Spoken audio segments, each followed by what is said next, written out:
Hello, my name is Jacob Friedman, and I'm presenting Dr. Horton Homes.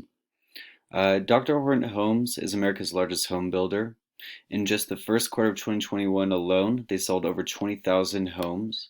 The company has been on the Forbes 500 list for the past 13 years in a row and has, in 2021, brought in $1.1 billion since January 1st.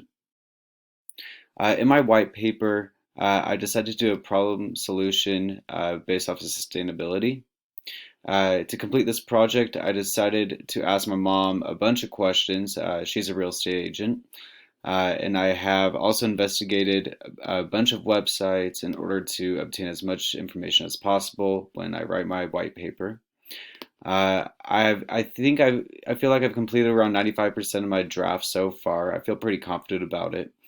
I've worked hard on my annotated bibliography, which I think helped me in the long run, finding a lot of sources, and so I didn't have to necessarily rush in the end. Uh, Problems that occurred include meeting the word count for the paper.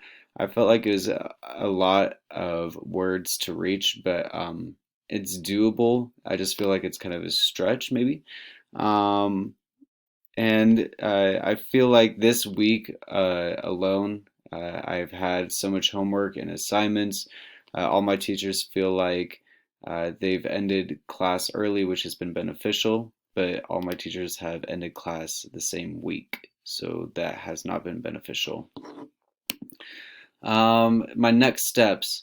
I want to dive deeper into more of the financials, such as like how much drywall is in agricultural compounds versus traditional drywall.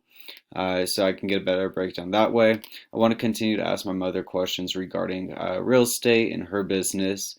And I also found going to Home Depot useful, finding prices that way, just going to the store and seeing what other methods are more sustainable than the traditional method when constructing homes. I plan to finish my white paper by November 23rd, which I believe is a little bit early, but I think it gives me enough time. It's right when break begins, and it gives me an adequate amount of time to receive feedback and restructure my paper as I find necessary. Overall, this week was really tough regarding all those assignments that I have due, including this one, which wasn't easy at all. But next week should be better, and I think that will be shown on my final draft as well. Thank you so much, and best of luck to you guys.